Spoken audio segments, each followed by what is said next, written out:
Muy buenos días, mi nombre es Rafael Fernández de Castro, soy el director del Centro de Estudios México-Estados Unidos de la Universidad de California, San Diego, y también a nombre de mi colega Stefano Bertozzi, el director de Alianza UC México, que es la institución dentro de la Universidad de California que engloba toda la cooperación con México. Le damos la bienvenida a este webinar número 15, en que justamente vamos a tratar el tema de la decisión de la Suprema Corte de Justicia en los Estados Unidos y los soñadores. Y vamos justamente a preguntarle a nuestros panelistas cuál es el futuro de los soñadores, cómo se sienten en esta situación de emergencia. Tenemos un panel de lujo, tenemos con nosotros, bueno, primero quiero agradecerle enormemente a Carliberia Sánchez, periodista mexicana con Televisa. Yo le pedí el favor a Carliberia de moderar esta sesión y de hacer sus comentarios, porque es una periodista joven mexicana que se ha distinguido realmente por su interés en la migración, por su sensibilidad, particularmente con los DACAs. Gracias, Carliberia, por aceptar nuestra invitación. Nos gusta mucho tenerte con nosotros. También estará con nosotros Julia Preston. Gracias, Julia. A Julia, este es un tema, yo le invité hace 2 años aquí a San Diego. Ella había escrito un trabajo, un artículo maravilloso sobre el activismo político de los soñadores. Ella, digamos, hizo el análisis de cómo este segmento de población migrante son buenos para hacer política en los Estados Unidos. Entonces seguramente de algo de eso nos hablará Julia Preston. Ella está ahora con el Marshall Project. Vamos a poner varios de sus trabajos que ha estado publicando recientemente, así es que bienvenida Julia. Ella, como ustedes saben, fue muchos años corresponsal en la Ciudad de México del New York Times. También fue 10 años corresponsal del New York Times, la corresponsal nacional para el tema migración. Así es que qué gusto que estés con nosotros, Julia. Gracias, Rafael. Gracias, Julia. También está con nosotros Dulce García. Dulce es una luchadora de California, es una luchadora DACA, ella es una Dreamer. Ella encabeza ahora esta organización Los Ángeles de la Frontera. Ella es una abogada y yo la definiría así como una luchadora en el terreno por el tema de la migración. Gracias, Dulce, por acompañarnos. Y también les presento a Carolina Valdivia. Carolina acaba de terminar su doctorado en sociología en la Universidad de Harvard. Ella es mexicoamericana. Su doctorado es una tesis preciosa de cómo afecta a la educación de los migrantes, a las familias, justamente el proceso de deportación. Ella fue por 1 año investigadora de nuestro centro de estudios aquí en la Universidad de California, San Diego. Así es que gracias, Carolina, por aceptar nuestra invitación. Y finalmente presento a mi amigo y colega, Julián Escutia. Julián es diplomático mexicano de carrera. Él está en la trinchera en la Ciudad de México. Él ha estado a cargo de toda la repatriación de los mexicanos ahorita que andan por todo el mundo durante esta emergencia, pero también Julián, desde que empezó allá en junio de 2012 el programa DACA, él estuvo desde la Embajada de México en Washington muy pendiente de este programa, y la idea es que Julián justamente nos platique sobre qué es lo que ha hecho la diplomacia mexicana, la red consular mexicana en el tema de los DACAs. Le doy la palabra a Stefano Bertozzi. Él, como siempre, nos va a hacer un resumen de dónde está la pandemia, pero primero déjenme decir que quiero agradecerle a El Universal, a El Imparcial de Sonora, al Informador de Jalisco, al Siglo de Durango, al Siglo de Coahuila, al Siglo de Torreón, al periódico La Frontera de Tijuana, a la Crónica de Baja California y al Pulso de San Luis por acompañarnos. Esta es una fantástica alianza estratégica que tenemos con estos diarios, así es que qué bueno que nos acompañen. Y ahora sí, quiero decir también, hay muchos anuncios, que tenemos por primera vez interpretación simultánea. Entonces, Mariana López va a hacer la traducción. Quien quiere escuchar esto, todo el mundo está escuchando en español. Quien lo quiere escuchar en inglés, hay un botón allá abajo, dice interpretación, le pica y ahí está la manera de escucharlo en inglés. Todos vamos a hablar en español y te agradezco mucho, Mariana López, tu traducción y tu esfuerzo. Estamos intentando llegar a más audiencia, entonces gracias, Mariana, por aceptar nuestra invitación. Le paso la palabra a Stefano y ya después arrancamos el panel con Carliberia. Adelante, Stefano.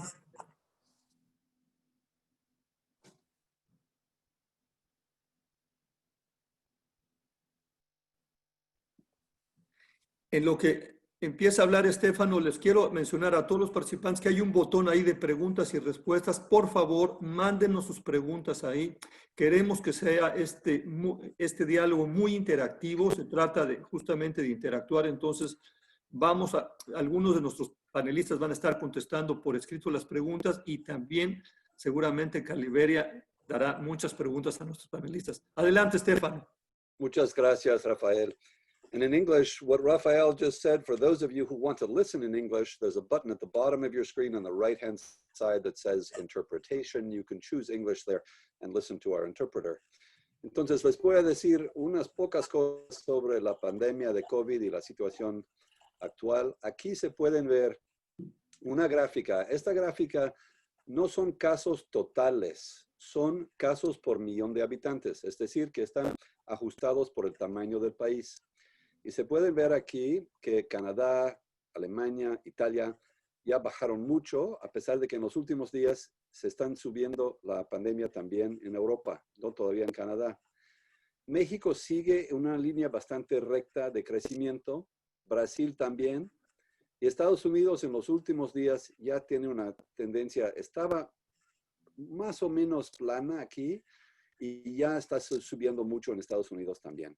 Pero estos son casos reportados y hay que considerar que los casos reportados dependen de cuántas pruebas están haciendo. Y aquí se puede ver que en México aproximadamente una prueba en cada 3 sale positiva. En Estados Unidos estaba muy bajo también, pero ya subió a como 12 pruebas totales por cada prueba positiva. Pero se puede ver que, por ejemplo, en Cuba ya están más que 66. ¿Dónde estamos aquí en esta gráfica? Implica dónde estamos en el subreportaje de casos. Entonces, en México, dado que estamos haciendo muy pocas pruebas en comparación al número de casos, implica que tenemos muchos casos no reportados. Entonces, la curva de casos realmente es más alta. Y esto se refleja aquí en la curva de las defunciones por millón de habitantes, ajustados por el tamaño de la población. Y se puede ver quizás mejor.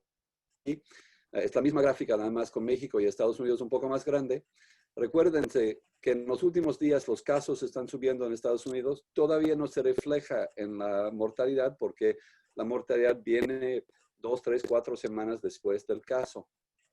En México ya superamos a Estados Unidos y también a Brasil en términos de muertes por millón de habitantes. Esto implica que el número de casos sí está bien subreportado porque hay menos subreportaje de defunciones cuando se compara con casos. Chile todavía no supera en México esta tasa de mortalidad por millón de habitantes más alta.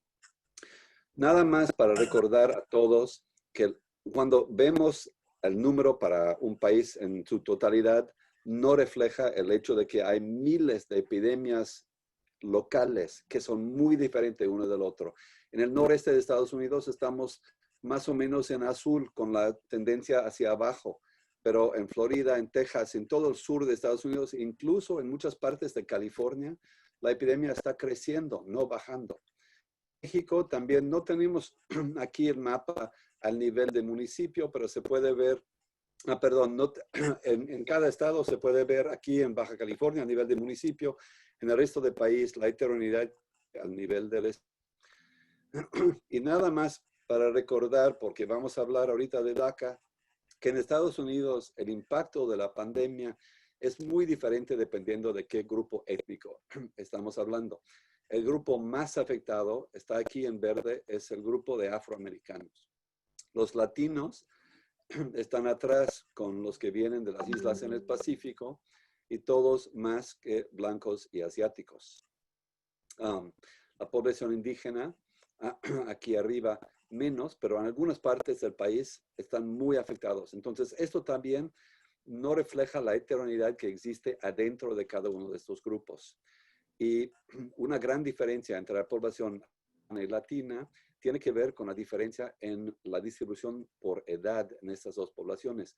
Como sabemos, la población de mayor edad tiene más probabilidad de muerte y la distribución de edad entre la población latina y la población afroamericana en Estados Unidos, la tendencia es hacia la población tiene mayor promedio de edad en la población afroamericana. Y con esto termino y regreso la palabra a Carla. Muchas gracias. Muchas gracias.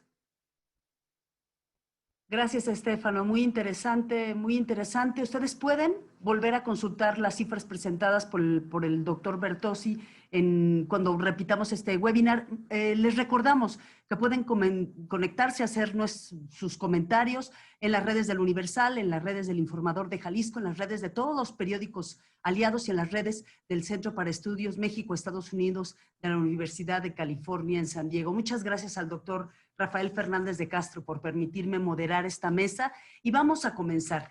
Antes de comenzar esta mesa, les quiero leer la reflexión de Jim Park. Jim Park es un beneficiario de DACA, es un doctorante de la Escuela de Salud Pública de Harvard, que dice: cuando la Corte Suprema anunció su fallo en el caso del programa de acción diferida, yo, como muchos otros beneficiarios de DACA en Estados Unidos, sentí un alivio incrédulo. Durante meses la posibilidad de que nuestras vidas en Estados Unidos se vieran afectadas por el voto de solo 5 personas se cernió sobre nosotros. De hecho, una parte central de mi experiencia como indocumentado en los últimos 8 años ha sido resistir el latigazo constante de un ciclo interminable de altibajos de las 3 ramas de gobierno. Ahora, al parecer, la ley dejará espacio para lo que siempre había sido cierto para nosotros, que nuestro hogar está aquí.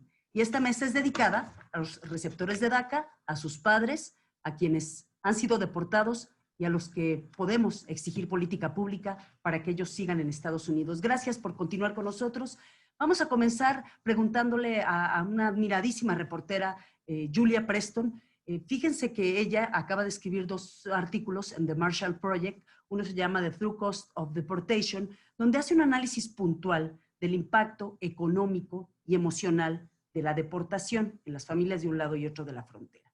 Pero pone una cuestión en la línea, que son inciertos los costos económicos para una comunidad que deporta migrantes y que también aún son inciertos las aportaciones económicas a las comunidades que hacen los DACA, y también que la decisión reciente de la Suprema Corte no significa que el DACA seguirá beneficiando sobre todo a más adolescentes. Julia. Bueno, muchas gracias por participar en Carla Iberia como moderador, pues me siento muy honrada. Voy a empezar dando un pequeño análisis de qué fue lo que decidió la Suprema Corte en Estados Unidos, porque para que quede claro el fundamento, lo esencial de esta discusión. En primer lugar, hay que entender ciertas cosas sobre qué es el DACA. El DACA es una situación siempre frágil para los jóvenes en Estados Unidos. El DACA no confiere ningún estatus permanente ni temporario de inmigración en Estados Unidos.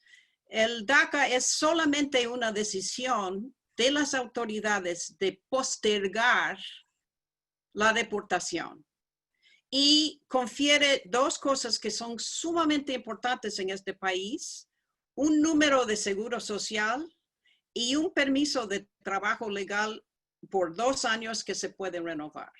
Entonces, en base de esa fundación, si se quiere, muy frágil, muy delicado, muy impermanente, los jóvenes que han recibido esta forma de alivio, como decimos, han hecho milagros de progreso, de avance, de educarse, de ir a trabajar, de hacerse enfermeras. Y estamos viendo en este momento hasta qué punto son esenciales esos trabajadores en Estados Unidos. ¿Qué decide la Suprema Corte? Entre otras cosas, la Suprema Corte no decide que el presidente Trump no tiene autoridad para cancelar el programa. La Corte deja presente de que el presidente Trump sí puede cancelar este programa. La Corte no decide que era anticonstitucional el programa. No se refiere a esa pregunta. Lo que dice la Corte es que el la administración y el presidente tuvieron faltas de procedimiento que no tomaron en cuenta el impacto de la cancelación del programa sobre casi 700,000 personas en Estados Unidos que han llegado a depender de este programa, que han construyendo vidas alrededor de estas protecciones. Entonces, dice la Corte Suprema, hay faltas de procedimiento y la Corte Suprema regresa la decisión a la administración Trump, al Departamento de Homeland Security, o sea, nuestra equivalente de gobernación, regresa la decisión, lo manda devuelto al departamento para hacer nuevamente la decisión. Entonces, esa es la situación en que nos encontramos ahora. Trump tiene la autoridad de cancelar nuevamente este programa. Y hasta la fecha no hemos tenido respuesta de la administración qué es lo que va a hacer. Así que en este momento la pregunta que hace el panel, todavía no tenemos una respuesta definitiva a eso, pero hay algunas cosas que hay que saber. Todavía hay pendiente en el estado de Texas un caso que cuestiona la legalidad enteramente del programa de DACA. Ese caso todavía está procediendo. Es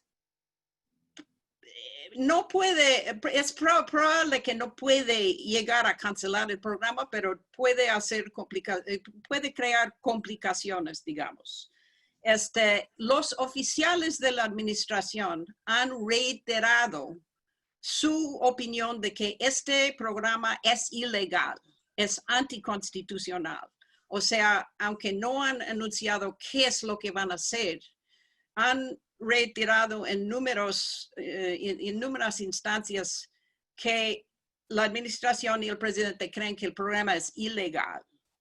Y pensamos de que aunque llegue el presidente a cancelar nuevamente el programa, que es enteramente posible, de que según los términos del fallo de la Corte y la intención de todos los abogados en Estados Unidos de volver a defender este programa, es muy poco probable de que las personas que tienen el DACA ahora van a perder su protección antes del año que viene, o sea, antes de la elección presidencial en noviembre.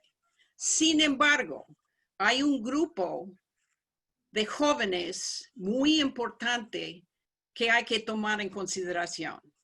Según las opiniones de las cortes que existían en el periodo de que el DACA estaba haciendo su proceso hacia la Corte Suprema, el programa aceptaba renovaciones, pero no aceptaba nuevas solicitudes.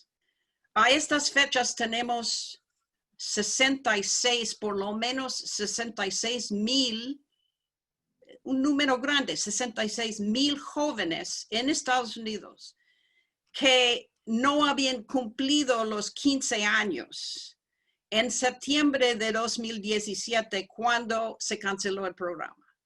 Entonces, esa es una nueva generación de jóvenes que no han podido entrar al DACA, están indocumentados así exactamente como estaba Dulce, como estaban miles y miles de jóvenes en Estados Unidos antes que se creara este programa en la administración del presidente Obama. Entonces hay una gran pregunta, si van a aceptar, en base del fallo de la Corte, si van a abrir el programa completamente, empezar a aceptar nuevas solicitudes, dejar que estos jóvenes entren al programa, o si la administración va a tratar de dejarlos afuera nuevamente. Entonces, hay legislación delante de la Cámara de Representantes, pasó ya legislación en la Cámara, que daría no solamente protección, sino un camino rápido a la ciudadanía para los jóvenes. Esa legislación ha quedado bloqueado en el Senado. Entonces, resumiendo, terminando aquí esta información, la elección presidencial de noviembre en Estados Unidos es absolutamente clave para determinar el futuro de los jóvenes inmigrantes en Estados Unidos. Muchas gracias, Julia. Más adelante vienen las preguntas y las respuestas. Nos informa Julia Preston que hay en este momento 66,000 hijos de trabajadores sin documentos que no se han registrado a DACA, que probablemente tienen entre los 12 y los 15 años porque no pueden inscribirse.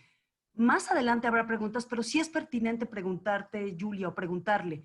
Yo me acuerdo cuando Barack Obama, en septiembre del 2017, con el primer revés a DACA, dijo que era una pregunta moral, dejarlo, era una pregunta moral y una decisión política. Y el 19 de junio, Joe Biden, candidato a la presidencia de Estados Unidos por el Partido Demócrata, dijo definitivamente que como primera acción de gobierno metería una solicitud para abrir el camino a la regularización a 11 millones de trabajadores sin documentos y también a los beneficiarios de DACA. ¿Qué le merece de reflexión que esto quizás sea usado como promesa de campaña? Bueno, definitivamente. Es decir, o sea, Joe Biden está en una situación interesante, complicada frente a los inmigrantes, porque el presidente Obama hasta hoy lleva el récord de el número de deportaciones en un año.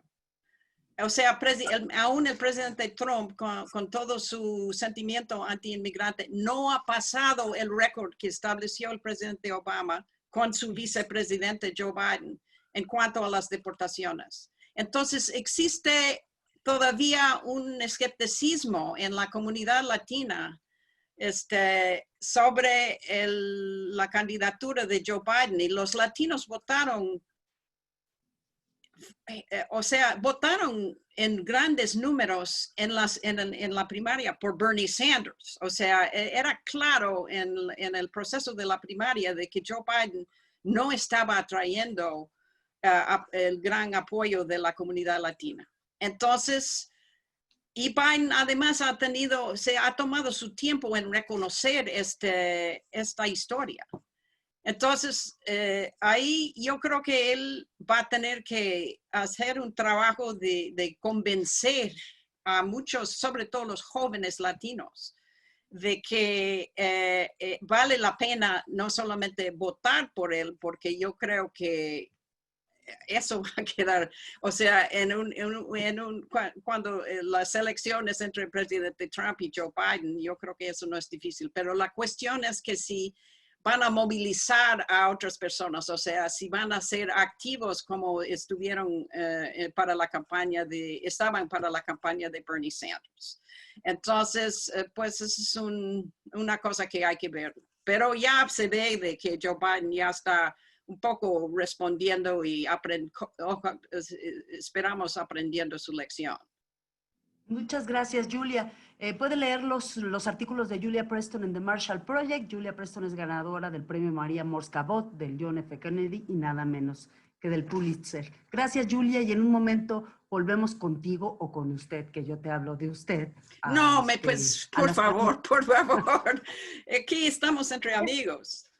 Ya. Gracias, muchas gracias. Ahora vámonos. Hablaba Julia de una palabra que es muy clara. Se llama escepticismo. Y yo sumaría otra que nos platican los Dreamers cuando hacemos los reportajes, que es el permanente terror o un pensamiento a veces dura un segundo, dura 5 segundos, el temor a que vengan y te deporten o deporten a tus papás. Está con nosotros la fundadora de Ángeles de la Frontera, que además es beneficiaria de DACA. Ella creció en Logan Heights, ella asistió a San Diego City College. Es Dulce García. Dulce, ¿cómo estás?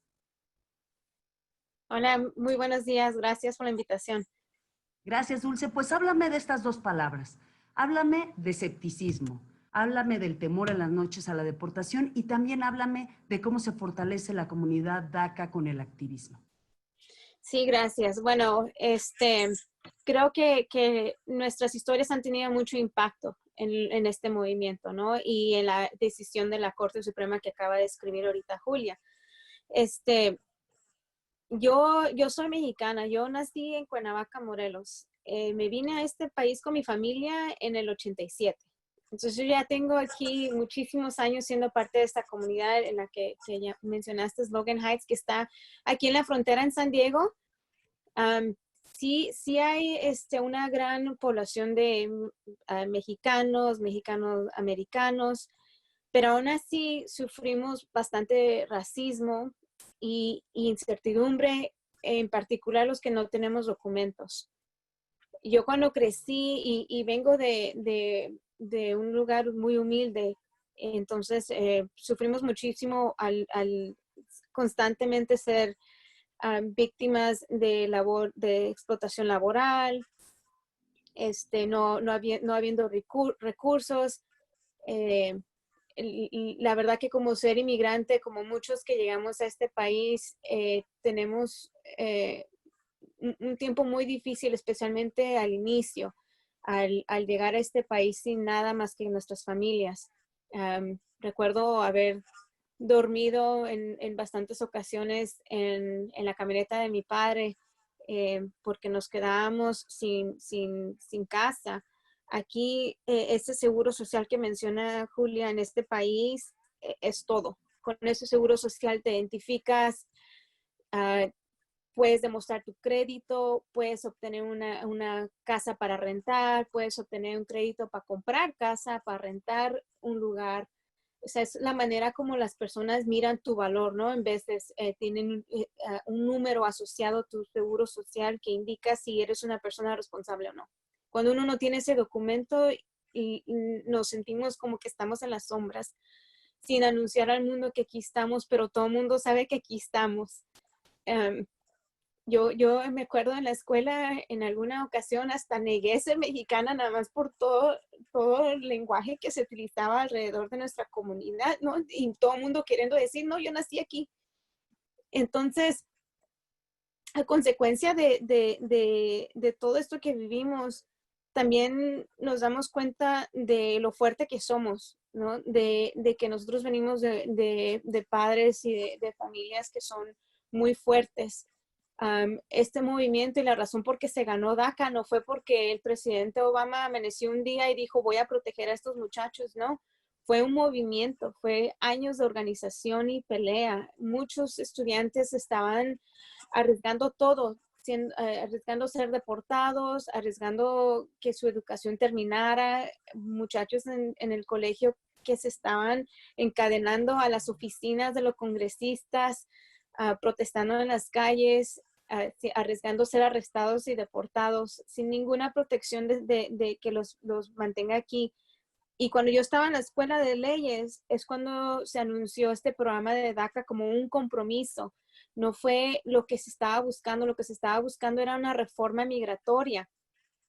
Y se llegó a obtener DACA gracias a los esfuerzos de estos muchachos. Entonces, cuando el presidente Trump quitó el programa de DACA, anunció que lo iba a terminar en septiembre del 2017, yo sentí un gran deber hacia mi comunidad y en el particular hacia esos muchachos, muchachas que estuvieron, esos jóvenes que estuvieron peleando por obtener DACA. Entonces, y siendo abogada ya en ese punto, ya teniendo mi DACA y ejerciendo como abogada y teniendo mi despacho y empleando a ciudadanos americanos, dije, ahora es cuando tengo que contribuir a este movimiento.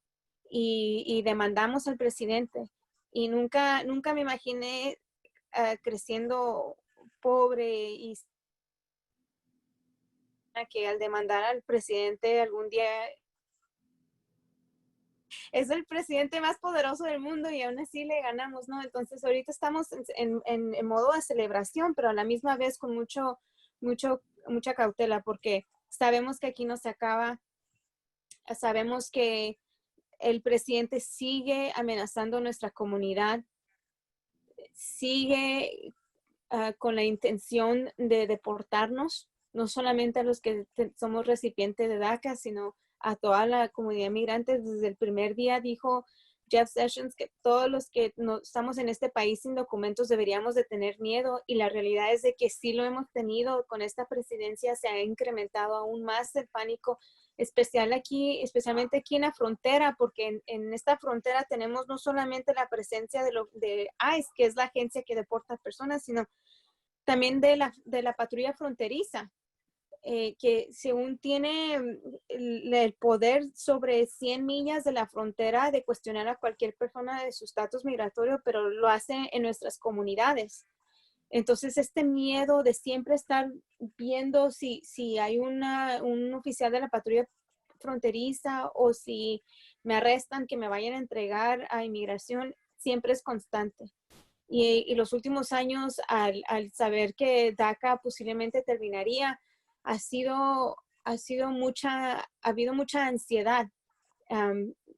Como dijo Julia, muchos estudiantes que se graduaron de la preparatoria queriendo planear su futuro, pero a la misma vez sin saber si nos van a deportar o no, sin saber si va a haber esta protección de DACA, sin saber si va a tener la posibilidad de trabajar para pagar por sus estudios. Entonces, ha sido muy, muy doloroso en los últimos 2 años. También no hemos podido viajar al exterior. Antes de que quitaran el programa de DACA, había lo que le llaman Advanced Parole, que nos permitía viajar al exterior por 3 razones: por razón educativa, por trabajo y por una razón humanitaria.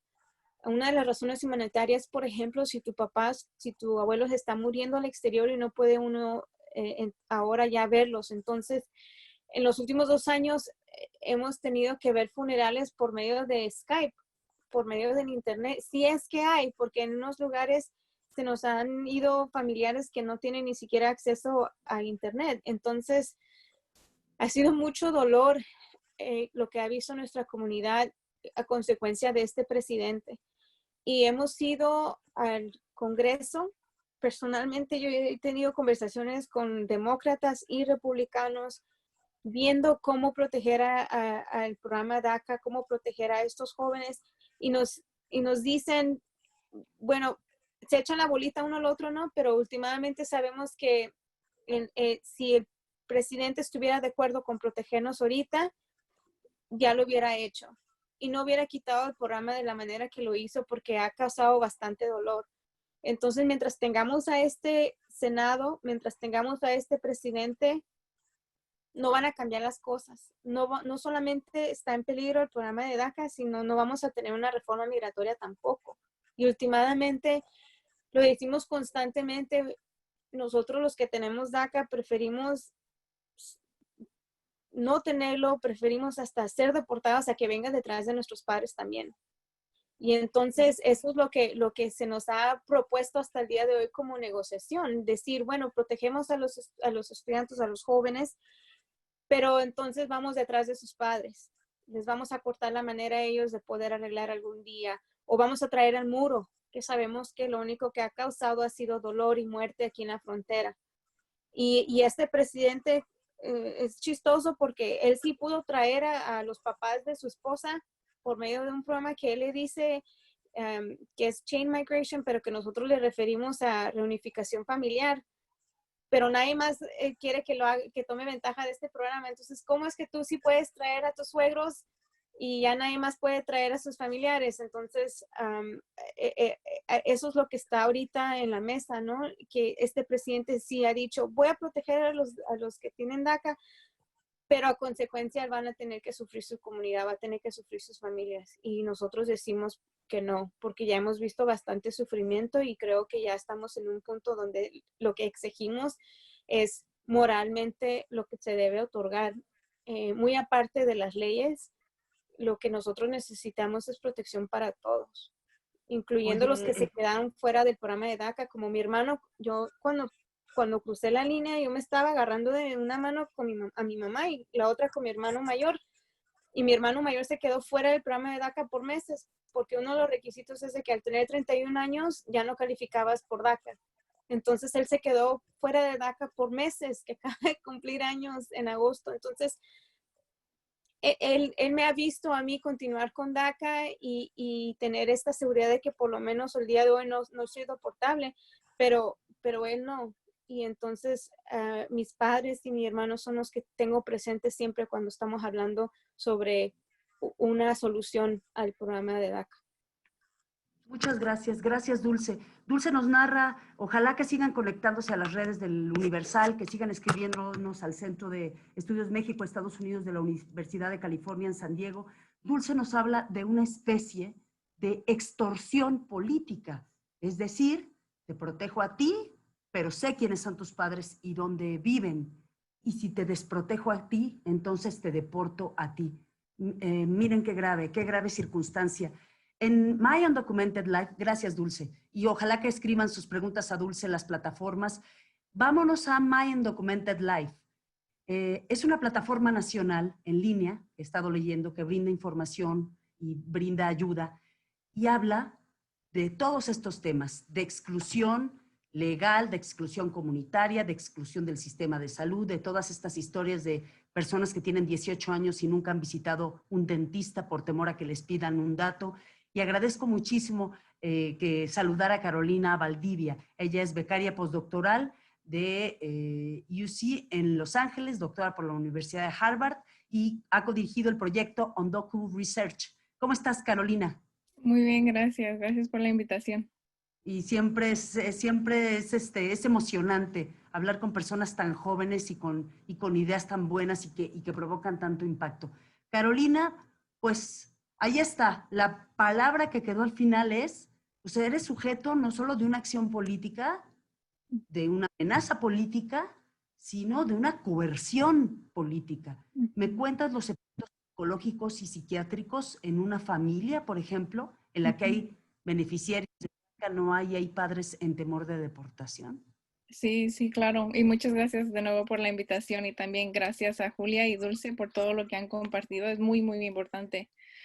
Una de las cosas que es importante mencionar es que la decisión reciente acerca de DACA y el hecho que el programa continúa siendo frágil es que impacta también a las familias de jóvenes que tienen DACA. Entonces, entre el 2017 y el 2019 tuve la oportunidad de entrevistar a 100 miembros de familias indocumentadas que viven en San Diego. Y tras estas conversaciones fue evidente que los beneficios de DACA se extienden a la familia. Entonces, por ejemplo, jóvenes con DACA y sus familias cada día están confrontando el miedo de ser arrestado por inmigración y más como mencionó Dulce aquí en San Diego, donde frecuentemente uno mira agentes de inmigración o a la policía en la comunidad. Entonces, muchos de los jóvenes que tienen DACA están haciendo sus mejores esfuerzos para poder ayudar a miembros que no pueden calificar por DACA, ya sean sus padres o hermanos, hermanas. Entonces, muchos ayudan ya sea con responsabilidades como manejar, ir a la tienda, ir al doctor, trabajar, buscar recursos para la familia, tratar de ayudar en donde se pueda. Entonces, la posibilidad de que el programa de DACA sea terminado, ya sea por esta administración o en el futuro, pone a riesgo no nada más a casi 1 millón de jóvenes que han obtenido DACA y a los que no han podido calificar, sino que también a sus familias. También quiero mencionar brevemente el impacto a la salud mental de los jóvenes con DACA y sus familias, porque es claro que el vivir con el constante miedo y ansiedad que algún día se pueda terminar el programa de DACA o que algún día lo puedan arrestar a uno, causa mucha ansiedad y estrés. Muchas de las personas con las que he platicado me comentaron que frecuentemente padecían de dolores, ya sea de cabeza o de estómago, por ejemplo. También era muy común tener dificultad dormir y descansar por la misma preocupación. Y muchas de las personas, hasta cuando ya finalmente podían dormir, tenían pesadillas de inmigración, de que llegaron agentes a su casa, de que estaban en México y no podían regresar, que estaban separados de sus familias. Así que cuando estamos pensando en DACA y el hecho que otra vez el programa puede ser terminado, también tenemos que considerar la salud mental de la comunidad inmigrante y la falta de recursos para poder ayudar a la gente. Muchas gracias Carolina. Y sobre todo tú has documentado a los grados a los que llega, porque una cosa es que tengas con una preocupación y otra que llegas a tener incluso fibromialgias provocadas por el estrés de no poder dormir. Cuando ya tienen 25 años en la Unión Americana y probablemente tú tienes 25 años también y tienes 28 años. Ujú. Sí, sí, es una de las cosas que ha sido muy clara también, especialmente cuando hay una de las familias con las que platiqué, alguien de la familia no ha sido deportada, pero tienes familias que un miembro ha sido deportada varias veces, entonces está el miedo hasta más amplificado porque tienen el miedo de que puede ser deportado, pero también que se pueda ir a la cárcel por años. Entonces la gente vive con eso cada día, que estar pensando de que lo pueden agarrar. Solamente hacerles una acotación. Quienes vivimos en la Ciudad de México y vivimos los 3 sismos recientes, a veces sentimos, es algo psicológico, como no sabemos si la casa se nos va a caer o va a durar este sismo o el siguiente, aunque te digan que está construida o tal. Es a veces un símil de lo que puedes sentir, como no puedes tener una casa nunca, ¿cierto? Ujú. Sí, hasta una de las jóvenes que entrevisté, ahorita que lo mencionas, me recordó que ella no pudo calificar por DACA, entonces se expresó de que se siente como si está planeando su futuro en la arena, porque todo lo que planee, ya sea el viento o las olas, se lo pueden llevar y destruir. Entonces, sí, es algo que tienen que estar pensando, de que uno quiere establecer aquí su familia, ya tiene a sus hijos aquí o a todos sus seres queridos, pero algún día por parte del gobierno puede terminar todo eso y destruir fundamentalmente a la familia. Gracias Carolina, hablamos en este foro sobre la reciente decisión de la Suprema Corte de Justicia, que no es una decisión definitiva, como nos explicaba Julia Preston, y el futuro de los jóvenes beneficiarios de DACA, que son 80% de origen mexicano.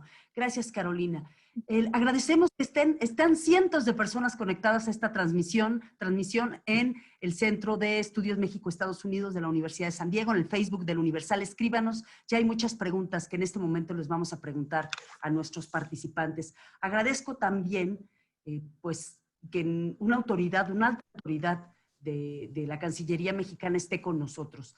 Él es internacionalista por el Colegio de México, es maestro en políticas públicas por la Universidad Victoria de Wellington, ha sido miembro del Servicio Exterior Mexicano durante más de 15 años, aunque es un hombre muy joven, ha trabajado en el Instituto de los Mexicanos en el Exterior, trabajó en la Embajada de Estados Unidos en Washington, jefe de la Sección de Coordinación Consular y Asuntos Hispanos.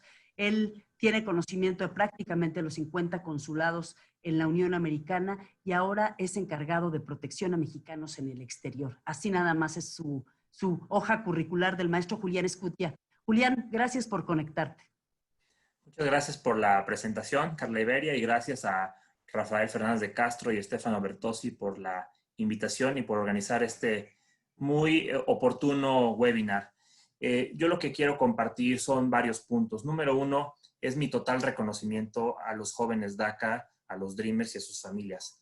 La valentía, el empuje que ellos han demostrado durante todos estos años es verdaderamente de admirarse. Como bien dijo Dulce, DACA no sucedió de un día para otro. Fue un movimiento de los propios jóvenes que exigían una solución.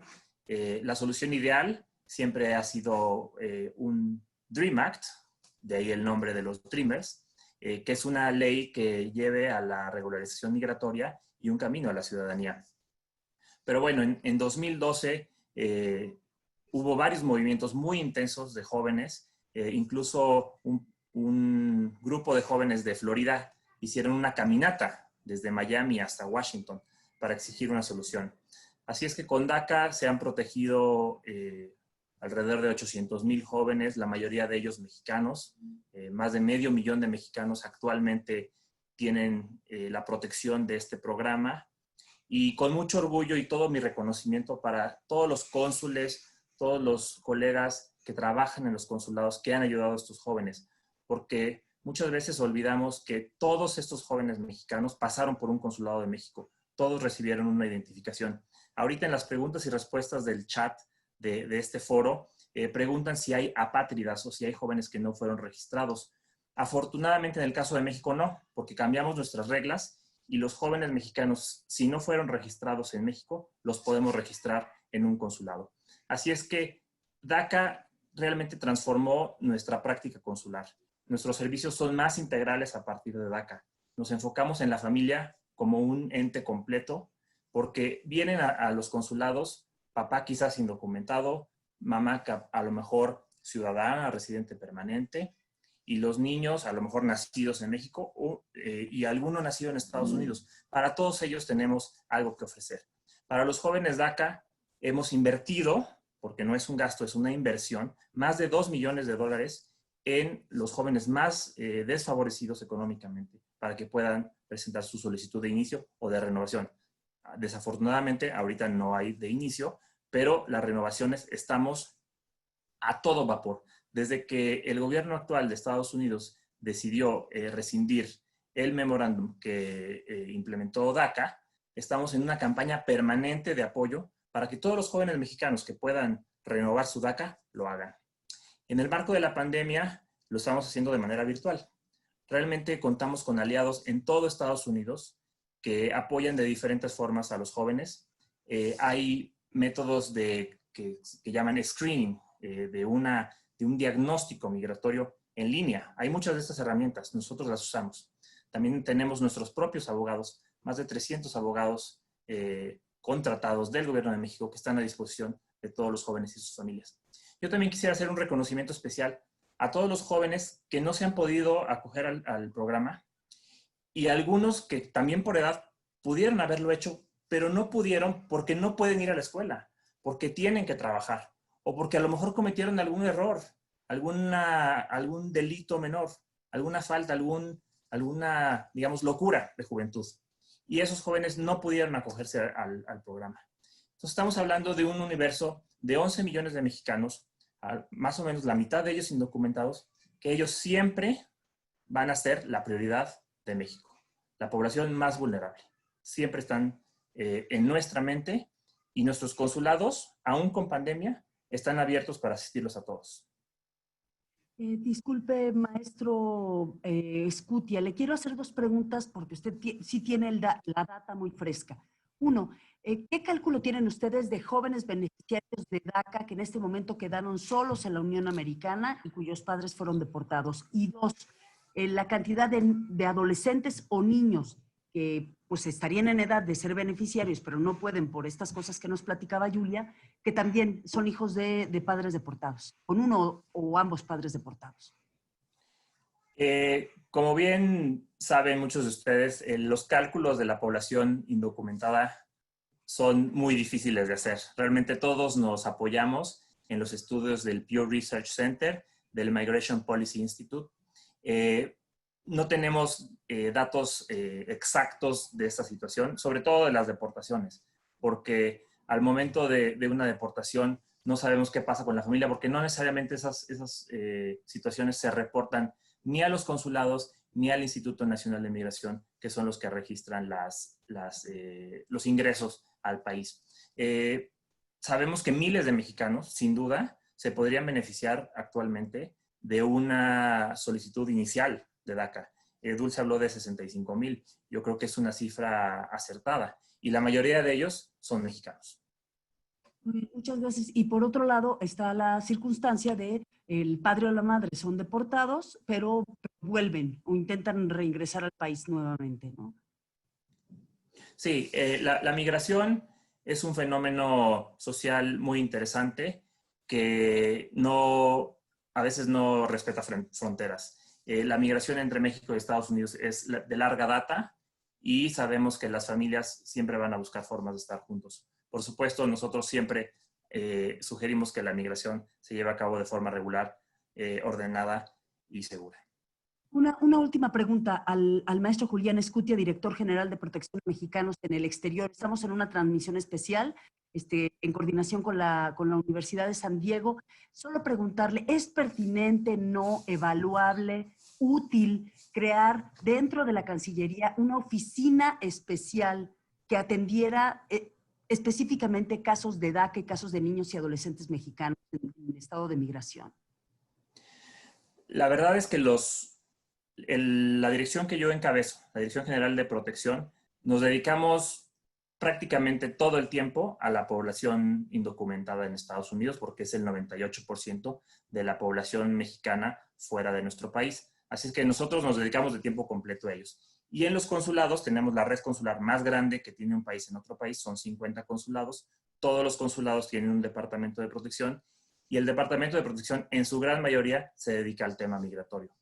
Así es que la verdad es que hemos estado volcados durante 8 años para y con los jóvenes DACA y los Dreamers en sesiones informativas, en sesiones para renovar y llenar las solicitudes, en apoyos económicos, en becas, en el tema de salud. El tema de salud es muy importante y Estefano ya habló ahorita de la pandemia.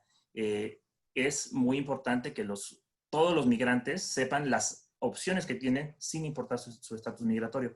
Y eso lo encuentran en los consulados de México. Así es que mi consejo de todo corazón es que sigan acercándose y estén muy en contacto con nuestros consulados. Muchas gracias. Gracias, Julián Escutia. Les quiero decir que pues, estamos festejando que tenemos más de 300 personas conectadas y han llegado muchas preguntas. Hay autoridades de enlace migratorio de varios estados, hay profesores, hay estudiantes, hay Dreamers. Voy a dar la palabra al doctor Rafael Fernández de Castro. Él nos hace un anuncio sobre la Casa de California en la Ciudad de México y después volvemos brevemente con cada uno de ustedes, nuestros panelistas, a que nos den una breve impresión del impacto de la pandemia en las poblaciones que estudian o en las cuales viven y luego nos vamos rápidamente a preguntas y respuestas con respuestas de 30 a 40 segundos. Gracias, doctor.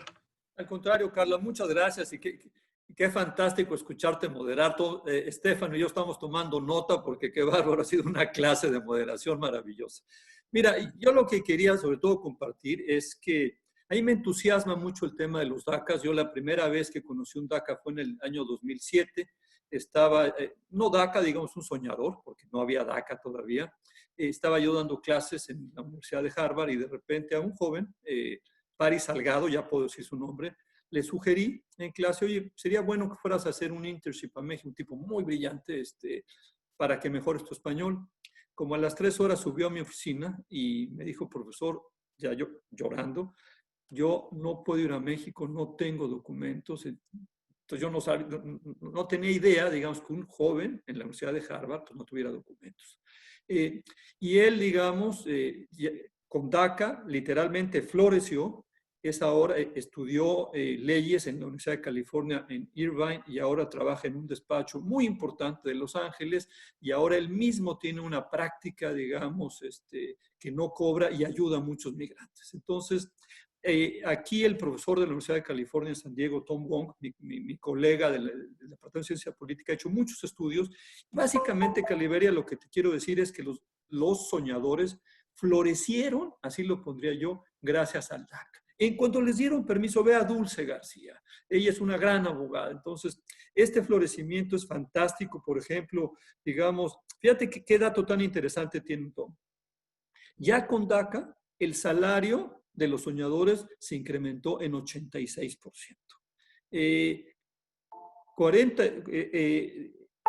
Ellos son mucho más empresariales que el resto de la población. El 9% de los DACA tiene una empresa. Es decir, la verdad hay un florecimiento ahí muy importante y yo diría, y con eso concluyo, que efectivamente los DACA, los soñadores bajo DACA realmente son lo mejor de Latinoamérica, porque no solamente hay mexicanos, lo mejor del mundo y lo mejor de Estados Unidos.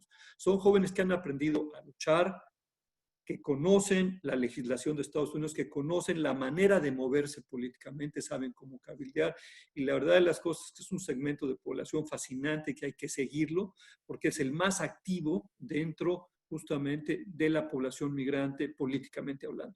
Yo hasta ahí la dejo. Si quieres, acabando esta ronda que puedes hacer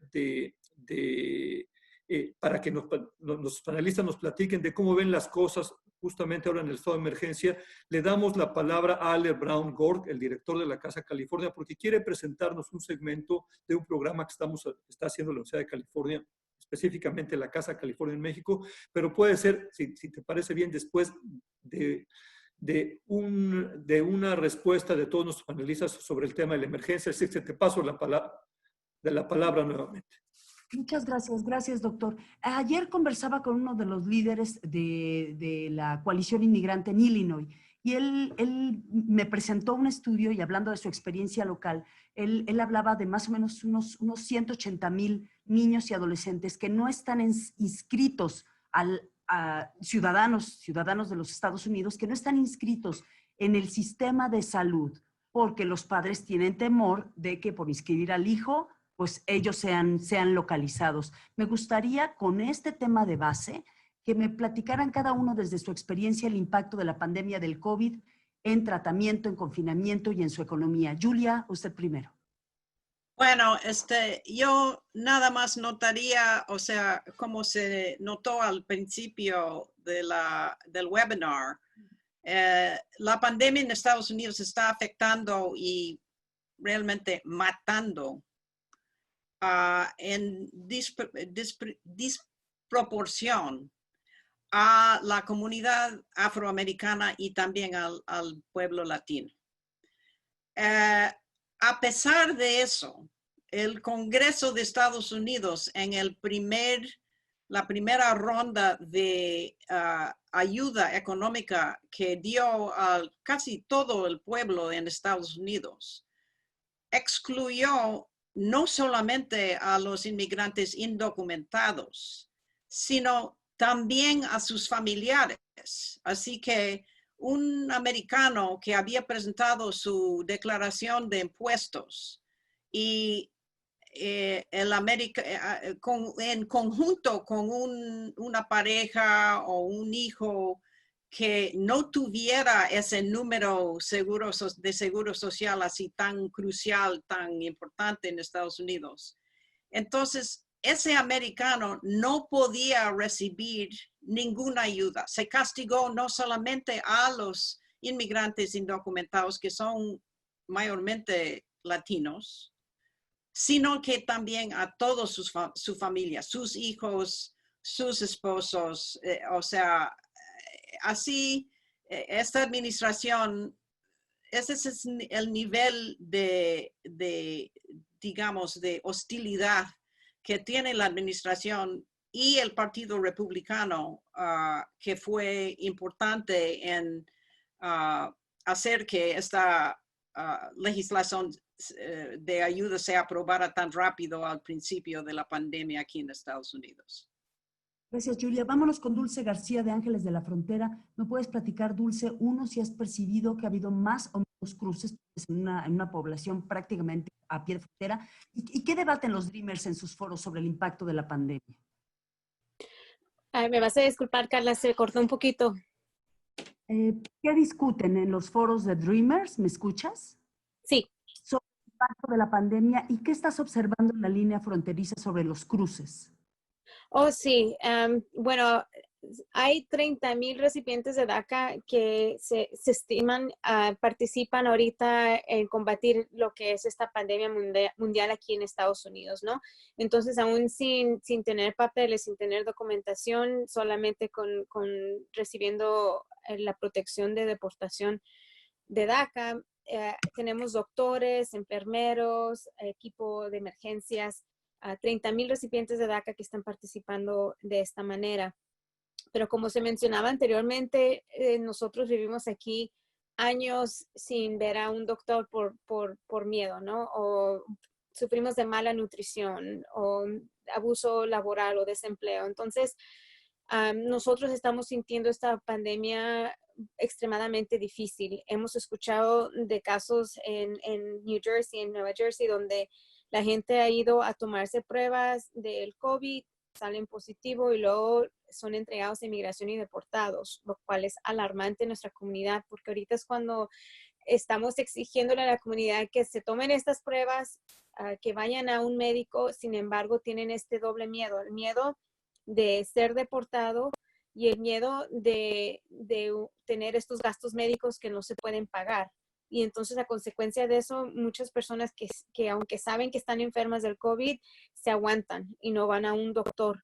Entonces, es muy triste cuando yo como abogada recibo llamadas de personas que dicen, bueno, si yo obtengo esta ayuda por medio de esta otra organización, me va a afectar mi caso de inmigración, me van a deportar.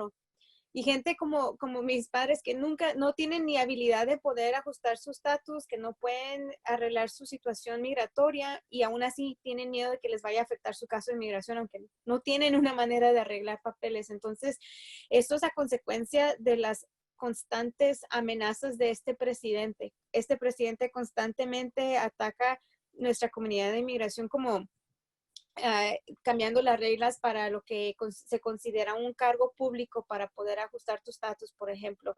La idea de que si tú dependes del gobierno de alguna manera ya no vas a poder aplicar, y esa es información que desafortunadamente cuando nuestra comunidad lo escucha piensan que al obtener cualquier tipo de ayuda van a ser deportados. Entonces es este gran miedo que está contribuyendo ahorita a que la situación se sienta aún más con esta contingencia que tenemos aquí en la frontera. Y aparte de que sí se ha cerrado la frontera y solamente está abierto para viajes, lo que le llaman esenciales, sabemos que este presidente continúa atacando personas que están pidiendo asilo, poniendo a gente en el centro de detención sabiendo que están infectados de COVID. Entonces es póliza tras póliza que nuestra comunidad escucha y el mensaje es muy claro. Si no tienes documentos aquí en este país, es cuestión de miedo. Entonces, el no poder tener acceso médico o tener estas pruebas accesibles para nosotros es de gran miedo. Muchas gracias. Gracias, Dulce García, por esto que nos dices, porque se supone que había un protocolo en el que no te podían preguntar más que tu nombre y probablemente tu dirección solamente para darte el resultado. Y según lo que nos reportas, no está ocurriendo así. Gracias, gracias, Dulce. Ahora, Carolina, la dificultad del confinamiento, la dificultad de guardar cuarentena cuando una persona ha sido diagnosticada como positivo en casas donde vive toda una familia o varias familias. ¿Me puedes platicar lo que has documentado? Sí, sin duda estamos viendo nuevos niveles de ansiedad y miedo y estrés, como comenta Dulce y Julia, aquí en la comunidad indocumentada en San Diego. Muchas de las familias inmigrantes ya viven con el miedo de que cualquier día algún miembro puede ser arrestado por inmigración y las profundas consecuencias que esto tendría en la familia entera. Pero durante la pandemia de hoy en día, familias no solo están con este miedo, sino que también se preocupan de cómo van a poder ayudar a sus seres queridos de lejos, y más sabiendo que los centros de detención no están asistiendo adecuadamente a migrantes, ya sea para prevenir la transmisión del virus o para que uno se recupere del virus. Entonces el miedo, el estrés y la ansiedad que está creando las leyes y prácticas de deportaciones están siendo hasta más amplificadas por la pandemia de hoy en día. Y en muchas de las familias, sí, varios miembros perdieron horas de trabajo por semanas, y ya que el gobierno federal ha excluido a las familias indocumentadas de ayuda financiera, como mencionó Julia, muchos han estado preocupados de cómo le van a hacer para pagar la renta, comida y colegio y otros gastos de la casa. Y sí quiero mencionar que es importante mencionar que en el estado de California, familias inmigrantes pueden calificar por máximo $1,000 de ayuda por hogar. Muchas de las familias con las que he platicado tienen miedo, ya sea de que su información va a ser compartida con agentes de inmigración o que en un futuro, como menciona Dulce, que lleguen a aplicar para un estatus legal, que vayan a ser afectados, y más por la puebla de carga pública que ha sido implementada durante esta administración. Y sí hay muchas organizaciones que han clarificado que obtener esta particular de esta manera no va a contar como carga pública, pero de nuevo, el simple hecho de que un oficial de inmigración tiene todo el poder de negar una aplicación al final, y que en el futuro la administración puede cambiar las reglas o puede hasta hacerla más estricta, es suficiente para que familias tengan miedo de ir al gobierno a nivel estatal o hasta ir a ayuda a organizaciones locales. Entonces es muy importante que sí, continuemos creando más recursos para familias indocumentadas que lo necesitan, y que a la misma vez vayamos eliminando los obstáculos que previenen que muchas familias apliquen por ayuda, ya sea con respecto a la pandemia o durante procesos legales de inmigración. Muchas gracias. Gracias, Carolina. Ayer, el 22 de junio, la Cancillería mexicana actualizó el número de las cifras sobre mexicanos muertos en la Unión Americana por COVID-19. Son más de 1,400, 700 en Nueva York, 166 en California, luego viene Arizona y más o menos 40, un poco menos de 50 en Texas. También les quiero informar que la semana próxima llegaría un vuelo con más de 500 urnas con cenizas de mexicanos muertos por COVID para ser distribuidas en las comunidades. Le quiero preguntar al maestro Julián Escutia el enorme reto que ha significado pues, lidiar con las leyes sanitarias y de inhumación de cada estado para poder repatriar esas cenizas a México. Sí, primero, antes que nada, yo quiero expresar mi más profundo pésame a todas las familias que han perdido a un ser querido en cualquier parte del mundo, pero en particularmente por mi trabajo y por mi vocación a las familias migrantes en Estados Unidos. Cada uno de ellos es una tragedia irreparable y tienen toda nuestra solidaridad y tienen todo nuestro apoyo. Como bien dice, son más de 1,400 mexicanos fallecidos en Estados Unidos. Son las cifras que nos reportan, porque son las familias que se acercan a pedir nuestra asistencia. Más de 700 en el área de Nueva York, más de 150 en el área en California y más de 150 en Illinois. Estamos muy pendientes de todas estas familias, tenemos un registro clave de todos ellos. En Nueva York estamos haciendo un proceso de recepción de urnas para todas aquellas familias que no pueden enviar las cenizas por una funeraria. Nosotros vamos a hacer el traslado de esas cenizas. Ha sido muy complejo y muy doloroso todo el proceso porque las autoridades locales en Estados Unidos están sobrepasadas en su capacidad para emitir los documentos. Sin un acta de defunción no se puede iniciar todo el proceso. Así es que apreciamos mucho la paciencia de las familias y sepan con toda certeza que los vamos a continuar ayudando. Todos los consulados de México en Estados Unidos, que son 50, tienen una guía de recursos locales para ayudar a las familias migrantes indocumentadas o con documentos. Así es que mi recomendación es otra vez, así como con DACA, en el tema de salud, también los invito a que estén muy en contacto con los consulados, porque cada estado e incluso cada ciudad tiene diferentes recursos. Nuestros consulados están aportando un granito o un granote de arena. Prácticamente todos los consulados están haciendo pruebas gratis en sus instalaciones o afuera, en los estacionamientos, con todas las medidas de seguridad. Están repartiendo despensas con el apoyo muy solidario de empresas mexicanas que tienen presencia en Estados Unidos. Así es que la invitación y la recomendación es manténgase cerca de los consulados porque siempre va a haber algo que puedan obtener. La información y la documentación consular es el primer acto de protección. Así es que, sí, dime. No, adelante. Es muy delicado lo que ha pasado en términos de salud. La atención de emergencia no se le debe de negar a nadie, sin importar su condición migratoria. Eso es muy importante que todos lo sepan. Todas las personas tienen derecho a la atención de emergencia.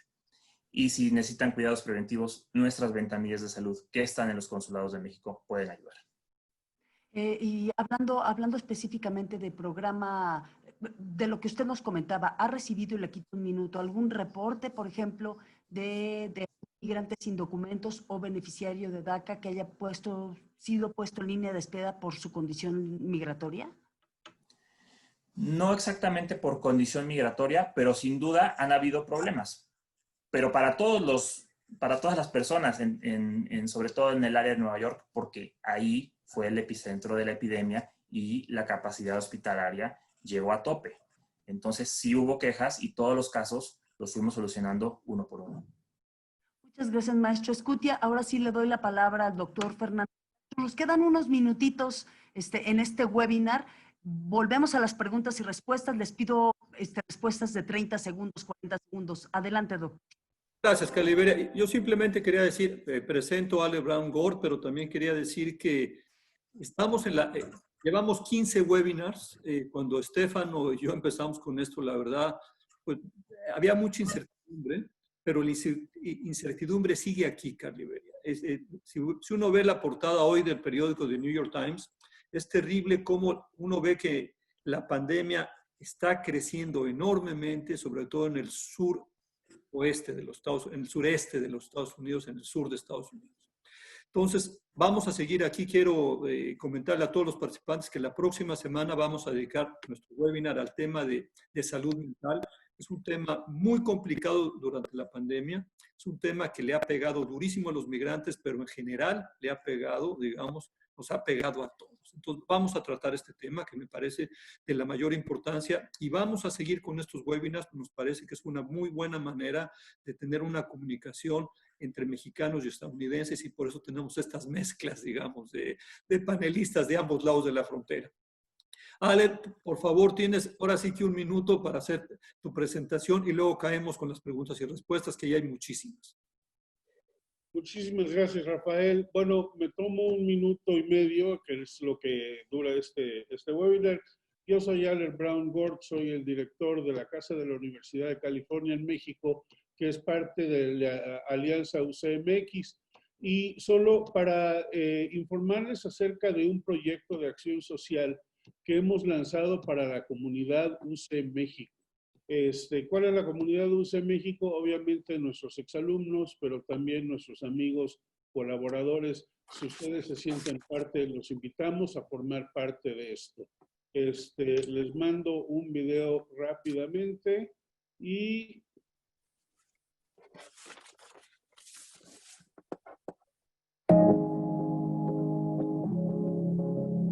En México nos distinguimos por ser solidarios en los momentos difíciles. En tiempos de crisis, los mexicanos siempre nos hemos unido para enfrentar la adversidad. El 2020 no será la excepción.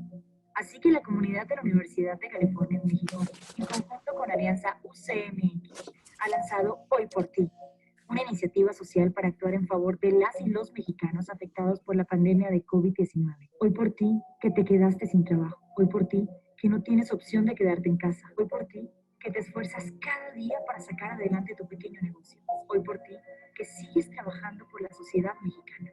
Pongamos el ejemplo una vez más y tomemos acción. Únete a Hoy por Ti. Inspíranos mandando tus historias de contribución. Motívanos mandando tus proyectos de acción social que podemos apoyar. Incentiva a tu comunidad a tomar acción, porque no podemos ayudar a todos, pero todos podemos ayudar a alguien. Hoy por ti, mañana por México. Todos somos comunidad UC. Gracias por su atención. Simplemente para decirles que tenemos una reunión de trabajo mañana a las 12 horas de México. Vayan a hoyportimexico.org. Mil gracias. Muchas gracias. Gracias, Allen Brown Gord, director de la Universidad, de la Casa de la Universidad de California en México. Ahora sí vamos a las preguntas. ¿Ustedes eligen cuál contestan o quieren que yo se las pregunte directamente? Hay que recordarles, Caliberia, que todo el mundo puede ir contestando las preguntas por escrito, pero ¿por qué no las eliges tú? Y elige un par o 3 y adelante con los panelistas, pero también panelistas pueden contestar por escrito. Miren, les tengo un comentario más que una pregunta de José Betancourt. En la Universidad Autónoma de Guerrero, muchos saludos a Guerrero, recibimos 45 jóvenes Dreamers deportados, 13 que regresaron por deportación de sus padres. ¿Existe también en la Autónoma de Guerrero una población de beneficiarios de DACA flotante que permanece en la frontera ante la falta de lazos con sus comunidades de origen? Gracias. Hay una pregunta interesante. Espérenme tantito, déjenme decirles. Hay muchos comentarios respecto a la visita del presidente Andrés Manuel López Obrador a Washington en los próximos días. Felicitaciones a los panelistas. Importante información sobre página o número del webinar para las pláticas futuras, doctor Fernández de Castro. ¿Me puede repetir? No escuché. Solo estoy poniendo ahí por escrito, Carla. Entonces, así puedo contestar yo ahorita. Ok. Esto no corresponde comentarlo a nosotros, pero es un tema que podríamos discutir. ¿Es factible que el presidente de México, en su encuentro con el presidente Trump, haga un reclamo o petición de parar su acoso a la comunidad migrante mexicana? Sabemos que el encuentro tiene que ver con TEMEC, pero podrían impulsar otros temas de la agenda bilateral. ¿Qué opinan? Mira, a mí me ha tocado, Carla, lo puedo decir, estuve en varias reuniones presidenciales con Felipe Calderón y con Barack Obama. Y déjame decirte una cosa, y lo tengo que decir abiertamente, no hay ni siquiera con Barack Obama había un diálogo migratorio México-Estados Unidos. Esto, la verdad, no va a pasar. Al contrario, la verdad de las cosas es, y ahí sí, así como puedo decir cosas maravillosas de la Cancillería, yo diría que la verdad México ha tenido una política migratoria, el gobierno de López Obrador, que empezó diciendo, vengan amigos, queridos hermanos centroamericanos, ahora hay un cambio de 180 grados a detener a todos los centroamericanos. Tenemos este programa que se llama Quédate en México y tenemos un problema humanitario enorme en las ciudades de la frontera mexicanas con Estados Unidos. Entonces, la verdad de las cosas es que no es un tema que vayan a hablar los presidentes, no se presta para hablar de esto. Estados Unidos no tiene ese diálogo con México y mucho menos en épocas del presidente Trump. Ahí lo que México tiene que hacer es hacer su tarea y cambiar de política migratoria. Es decir, así como estamos, como le ayudamos a Estados Unidos y las gentes, los centroamericanos y todos los que hablan español regresan a México a esperar su juicio migratorio, no tenemos, el gobierno federal de México no está dando ninguna ayuda a las ciudades de la frontera para afrontar estos problemas. Y lo que estamos viendo es que en lugares justamente como Tamaulipas, el crimen organizado está haciendo estragos justamente contra la población centroamericana. Entonces, lo que tenemos que hacer es tomar responsabilidad más allá de la plática bilateral y no nos hagamos ilusiones. Este no es un tema en que los presidentes hablen. Insisto, ni Barack Obama le permitía a Felipe Calderón hablar del tema migratorio porque Estados Unidos siempre lo ha tomado como un tema de política interna. Nos decía Barack Obama y lo mismo hacía George W. Bush, este es un tema interno, estamos tratando de hacer una reforma migratoria, por favor México no te metas en ese tema. No hay un diálogo desgraciadamente y no pensemos que lo podría haber en épocas de Bush y de AMLO. Esa es la verdad de las cosas. Muchas gracias, doctor Fernández de Castro. Magdalena Carral felicita a Julia Preston, el director del Instituto de Migración del San Luis Potosí. Le manda un saludo a Julián Ventura.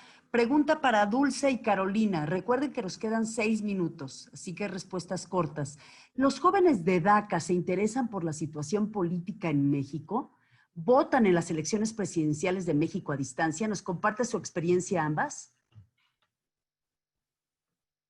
Sí, bueno, creo que el voto también es cuestión de cultura, ¿no? Aquí, desafortunadamente, en Estados Unidos, como no tenemos el derecho a votar por las elecciones de aquí locales, no se nos inculca eso de salir a sacar el voto por México tampoco. Entonces, creo que en mi experiencia y lo que he escuchado de mis compañeros, eso no es algo que nos enfocamos aquí en nuestra organización, en el empuje para una reforma migratoria, ha sido organización en las calles, ¿no? Hacemos protestas, hacemos lobby en Washington, pero para sacar el voto y en particular en México ha sido algo que no nos hemos enfocado porque sabemos que ahorita las pólizas por las cuales tenemos que seguir peleando son de este lado de la frontera.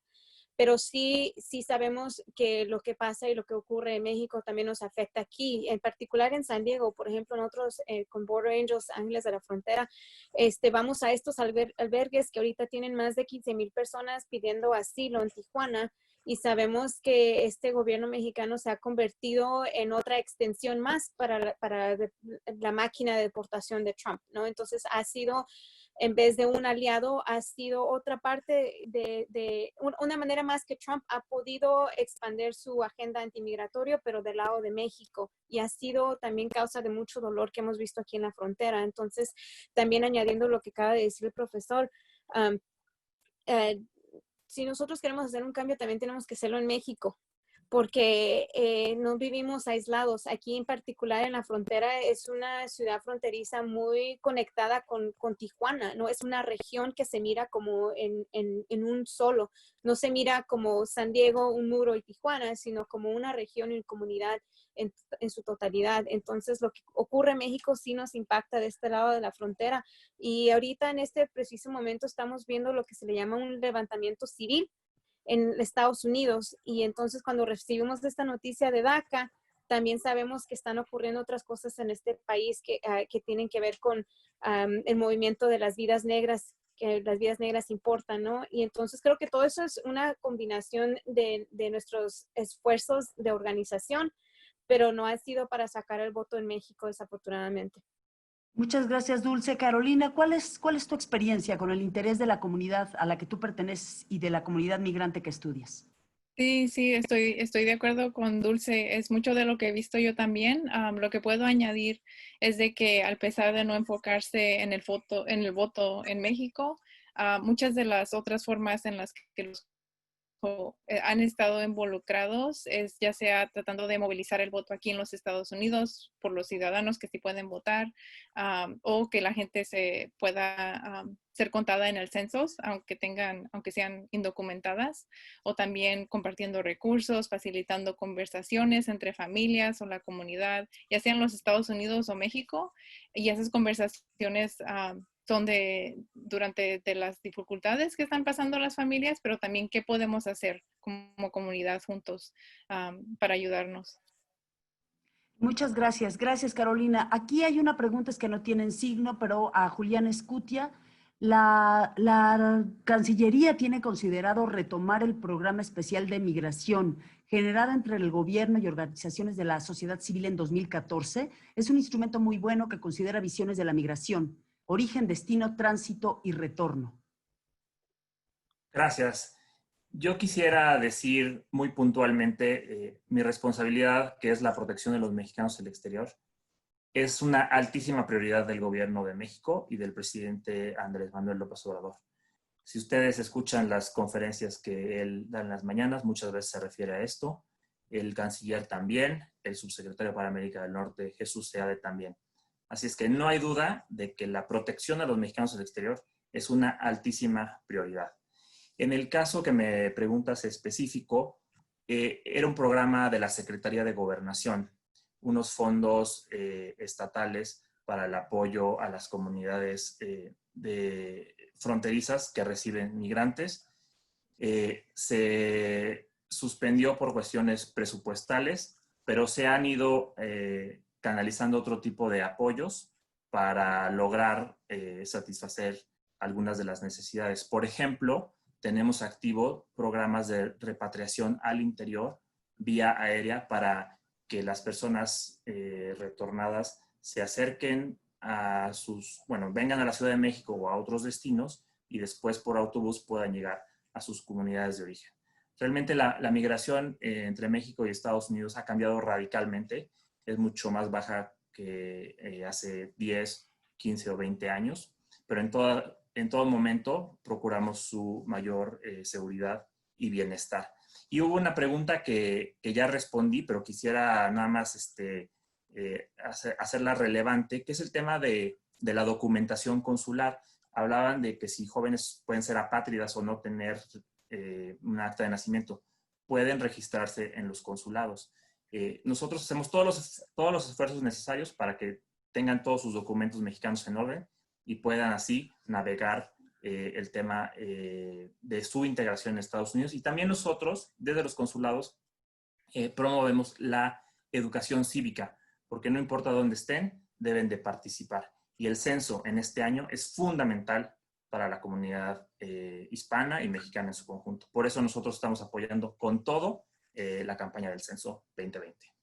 Gracias. Muchas gracias. Gracias, Julián Escutia, director general de Protección a Mexicanos en el Exterior. Gracias, Carolina Valdivia, fundadora de My Undocumented Life. Y muchas felicidades por tu trabajo. Muchas gracias, Dulce García, de Border Angels. Muchas gracias, Julia Preston, por estar con nosotros. Le doy la palabra al doctor Rafael Fernández de Castro. Gracias, Estefano. Gracias, Carla. Mira, antes de cerrar, yo quería hacer una pregunta a Julia Preston. Julia, tú has cubierto México por muchos años. ¿Qué te parece este programa Quédate en México, estos protocolos de protección al migrante? Te lo quería preguntar porque creo que es un programa bastante controversial y también aquí hay que hablar de ese tipo de cosas aquí que son controversiales. A mí me sorprendió muchísimo. Yo creo que México hizo, hasta diría, una entrega, un compromiso hasta sobre su soberanía, sin tener una contraparte, o sea, una respuesta en Estados Unidos me sorprendió muchísimo, porque ha aceptado participar en un proceso legal en Estados Unidos que implica dejar en las ciudades fronterizas en México a muchísima gente que viene de Centroamérica que está en un proceso legal en Estados Unidos y no exigió siquiera alguna ayuda de Estados Unidos o algún apoyo. No, por lo que yo puedo ver, no exigió lo mínimo en términos de mantener contacto con las autoridades americanas, de informar a las autoridades mexicanas cuántas personas venían, cuánto tiempo iban a estar ahí. O sea, están prácticamente, por lo que yo puedo entender, al desamparo estas gentes centroamericanas mayormente, pero los que están buscando asilo en la frontera con México. Entonces, sobre todo lo que me sorprendió es que la tradición mexicana y voy a pedir disculpas al maestro Escutia, pero una orgullosa tradición combativa, pues, o sea, muy, muy presente de defender los intereses de México. Y no veo qué fue lo que recibió México. ¿Qué fue lo que ofrecieron los Estados Unidos a México en términos de este programa? Eso es lo que no veo. Gracias, Julia. Bien, vamos a seguir con esta discusión. Yo le quiero agradecer enormemente porque a Carliberia, a Sánchez, gracias. Se nota tu sensibilidad, tu conocimiento del tema y sobre todo tu profesionalismo. Qué maravilla observarte. Así es que de veras, gracias de corazón. Gracias, Julia. Gracias, Dulce García. Gracias, Carolina Valdivia. Gracias, Julián Escutia. La trinchera me consta cómo se están jugando la vida en la Cancillería para repatriar a los mexicanos. Muchos de los funcionarios van a buscar a los mexicanos a todas las partes del mundo. Julián me dice que todos los lunes para él, todos los días son lunes para él desde que empezó la pandemia. Es de los trabajadores esenciales que tiene que ir todos los días, sábados y domingos a la Cancillería. Entonces, gracias, Julián, por estar con nosotros y por hacerte espacio para esto. Terminas tú, Stefano Bertozzi, y ya cerramos la transmisión.